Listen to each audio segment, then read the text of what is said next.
Okay, as you can see, the cooling fan's running. I no longer have the jumper wire hooked up. I got nice fresh coolant in it, but there's always a but.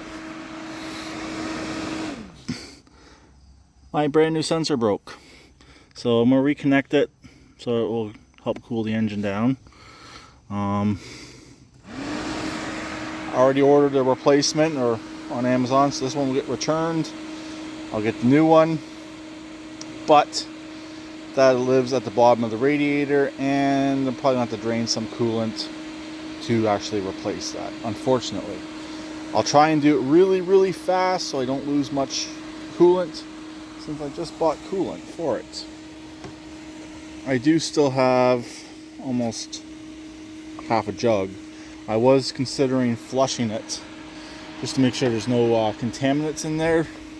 So I might end up doing that, but I wouldn't mind letting it run for a bit longer and circulate through. Or do at least one more heat cycle. Might even do that tomorrow. Run one more heat cycle on it, make sure the fan does kick on. Then drain it from the lowest radiator hose, which is right there. And then go from there. I could also pinch off this radiator hose right here, and all I'd lose is the coolant in the radiator. I shouldn't lose any of the coolant in the engine. Even dropping that radiator hose there, I shouldn't lose too much coolant. But definitely sucks. The sensor and that hose are both the lowest point. But since the fan has kicked on, it's only came up to roughly right here or so on the gauge, just the other side of the C. Oh, there we go, the fan turned off. So I guess it's cooled down enough. Still kind of warm to touch, but it's not loose connection. So I guess it says it's cool enough. It should fire right back up. Why don't you want to start? Oh, so.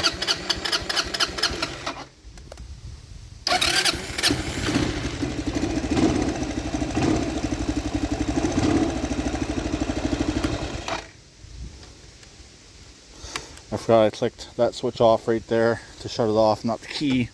So anyways, it's running good now. It's got pressure on the cooling system. Cooling system is working. So as soon as I get a replacement sensor for the radiator, I should be able to put this bike back together and get rid of it. Reason why I didn't go with this coolant right here, I really don't know what's all in it. Also, it has some of the old coolant that was in this bike. So for almost just under $30 from Canadian Tire. Yes, I could have got it on Amazon. It would have been here today as well, but I had to go near a Canadian Tire. For just actually a little over $30, I bought this. It's the correct stuff for the bike. We started over fresh. We have a nice fresh cooling system. We have brand new sensors. We have a brand new sensor at the thermostat. We have a brand new thermostat. We have a brand new temperature sensor at the radiator, but of course that has to be replaced.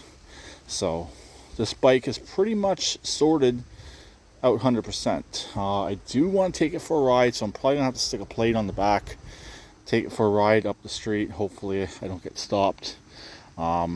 Most times if the OPP stops you, depends on the cop. Some are good, some are not, so just be careful. If the bike does not have registration, there's no insurance, all that nice lovely stuff on the bike. It's not stolen, but it doesn't have paperwork. So, and it's going to be sold without paperwork. Even though I did find a VIN, I could go through the hassle of getting an ownership for this bike, but it's not quite worth my time or money to get an ownership for this bike. It'd be about $100. That's what it cost last time. I did one for a side-by-side.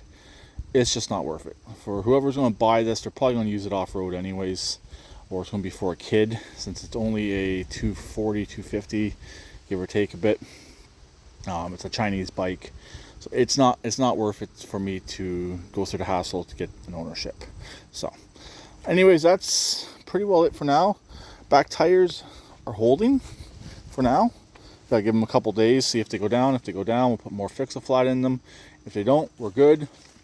The chain does need to be adjusted a bit. It's got a little bit of slop in it. It doesn't really skip at all, so it might be a good idea just to adjust it a bit. Gotta change the oil once more. I kind of want it to sit overnight, make sure we're not leaking down.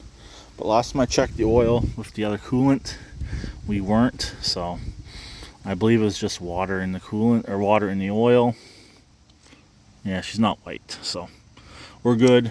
Also, we're not getting oil into the cooling system, so we should be all good on that. Also, yesterday when I had the cooling system open, I took a garden hose on it.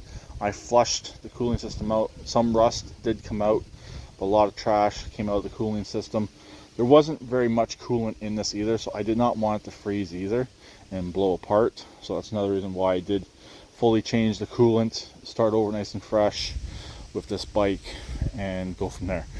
As for starting cold, it's still a bit of a bitch to start cold. It's getting better.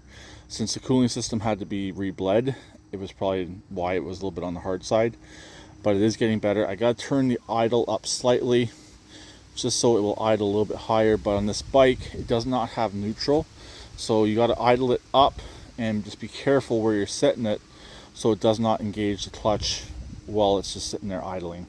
It will sit and idle, but if it's idling too high, it will engage the clutch. So anyways, that's it for the Kazuma Falcon at the moment. I gotta throw it back on the battery charger. Brand new battery, don't want it to go completely dead. I've been doing a lot of stopping and starting on this particular bike, so it hasn't really had a full chance to charge, and since the fans are all working correctly now, it is definitely putting a drain on the cooling system. I'm definitely happy that the gauges are working.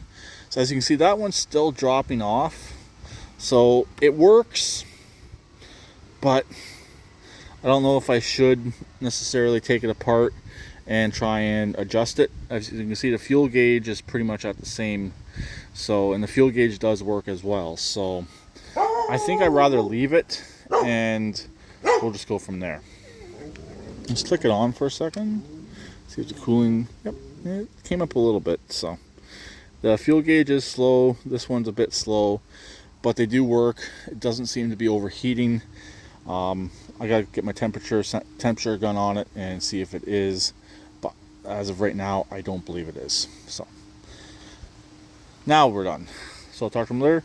Please keep it redneck like always, and please subscribe and comment.